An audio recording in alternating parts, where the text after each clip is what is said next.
This is Hunter Labrada here with Labrada Nutrition, and today I'm here to take you through a back and bis workout.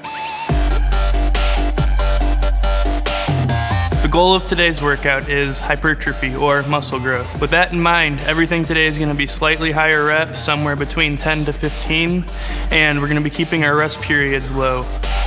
Ideally 45 to 60 seconds in between the sets. For today's back and bis workout, we're going to start with straight arm pushdowns. From there, we'll move on to barbell rows and then wide grip lat pull downs. After lat pull downs, we'll move on to low cable rows, and finally, we'll finish up with rack pulls before moving on to biceps. For biceps, we're going to start with seated alternating dumbbell curls before moving on to standing alternating hammer curls. Once we finish that up, we're going to move on over to the cables, and we're going to do straight bar cable curls followed by rope hammer curls. Alright guys, let's get into our straight arm pushdowns. Straight arm pushdowns are by far one of my favorite back exercises, and I've started just about every back workout for the last 3 years with them. It serves as both a warm-up and a pre-exhaustion for the rest of the back workout. When doing these, you're going to want to make sure your arms are not perfectly straight, but have a slight angle in them the entire time. Aim to keep that angle in your arm, and then bring your elbows back as far as you can while keeping your chest out. Doing so will maximally activate your lats and take out as much as you can using other body parts. You'll notice the handle I'm using is the narrow V handle because they slightly pronate the hands, which is an optimal hand position for stretching the lat at the top of the rep. Moving on to bent over underhand barbell rows. I prefer to do these underhand as opposed to overhand because when you do them underhand, you're able to track your elbows back more naturally as opposed to having your hands overhand and you have a tendency to chicken wing or like pull your elbows out as you pull the weight up. All of the pull should come from your lat, and you can do that by concentrating on pulling your elbows back. Pretend you have strings tied to your elbows and someone's pulling those strings to get the weight up. Some other things to keep in mind when you do this exercise is you're going to want to keep a tight, flat lower back the whole time. Bent at the hips but keeping a flat lower back. Next on our list today is wide grip lat pull downs. When doing this exercise, you're going to want to take a grip that's slightly wider than shoulder width. I don't really believe in going super wide because I think it places a lot more stress on the biceps than it does actually with your back. By keeping your grip slightly wider than shoulder width, you set yourself up to have the optimal track of motion and range of motion for this exercise.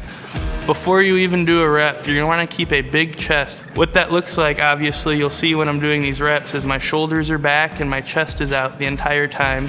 You'll notice whenever I do these, I keep my body pretty darn near 90 degrees straight up, maybe a little bit back just so I don't take my nose off with the handle, but whenever you lean way far back, you are not targeting your lats as much as you're targeting your upper back, such as your trapezius and your rear delts.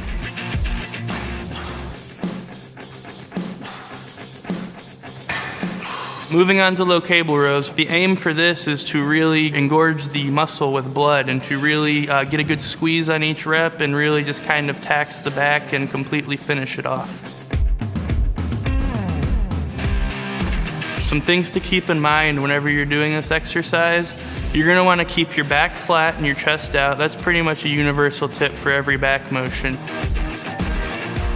Keeping those things in mind, whenever you pull, you're going to want to pull from your elbows, getting your elbows as far back as possible, which will give you a maximum contraction in your back. Whenever you let the weight down, I typically prefer to let my shoulders completely roll forward for the stretch, and before I start pulling and rowing again, you'll see me, I contract the shoulder girdle back and then row the weight again. So you're getting best of both worlds. You're getting a full stretch, but you're not using your biceps or compromising your form at all.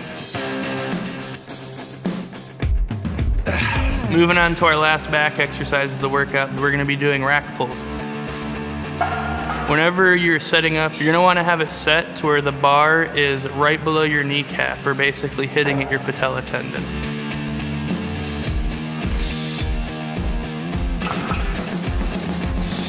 I am a big proponent of rack pulls over standard deadlifts. In my training split, I train legs twice a week, so my legs are always really sore.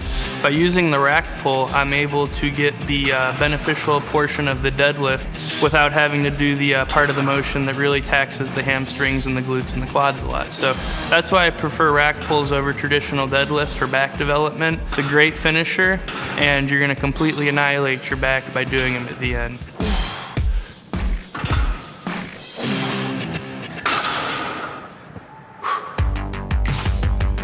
Now that we got back knocked out, we're gonna move on to biceps. First on the list is seated alternating dumbbell curls. When we do these seated dumbbell curls, instead of alternating 1 rep on one arm, then 1 rep on the other, we're gonna be doing 5 on one arm, then 5 on the other arm, then 5 on one arm, then 5 on the other.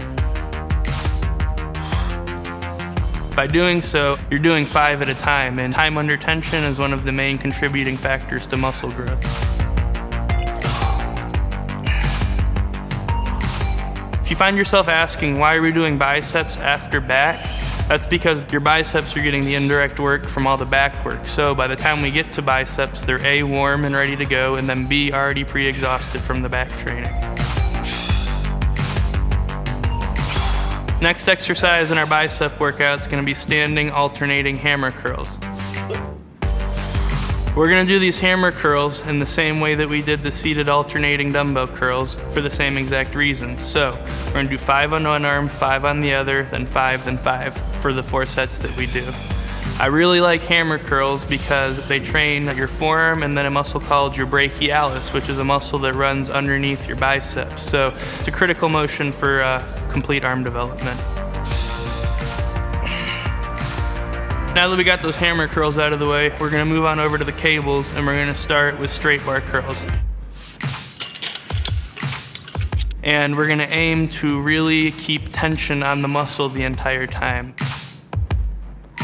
One of the main things to keep in mind is you're gonna wanna keep your elbows pinned at your side. By keeping your elbows pinned at your side and your shoulders back, you're able to isolate the biceps as much as possible, which is what we're after. You'll notice we started out with free weights and then moved on to cables. The reason for that is as the bicep tires, I like to really keep tension on it the whole time. And when you're lifting a free weight, you'll lift it, and towards the top of the rep, you'll notice it gets easier and easier and easier to the point where you can, like curl it up far enough to where it's basically just resting there instead of actually pulling on the bicep.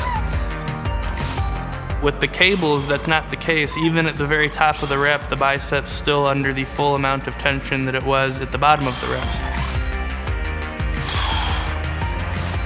So, last exercise of the day is going to be a rope hammer curl. Same thing as the previous cable exercise, you're gonna wanna pay a lot of attention to keeping your shoulders and your elbows stationary and pinned at your side and your shoulders back. When doing this, you'll notice that I like to not have my thumbs wrapped around the rope. It's almost like a thumbs up position.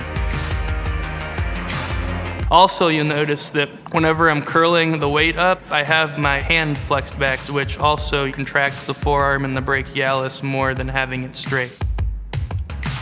So for this workout, you're gonna wanna be doing it at least once a week, and I wouldn't recommend doing it any more frequent than once every 4 days. It's definitely a taxing workout, but listen to your body. If your body feels fresh, you're no longer sore, nothing's aching, that's a good indicator that your body's recovered from the workout. You never wanna train a sore muscle though, because a sore muscle is an unrecovered muscle. If you have any questions about this workout or anything else regarding training or nutrition, don't hesitate to ask. I'm on Bodyspace and Instagram. My handle's Hunter Labrada, all lowercase, no spaces.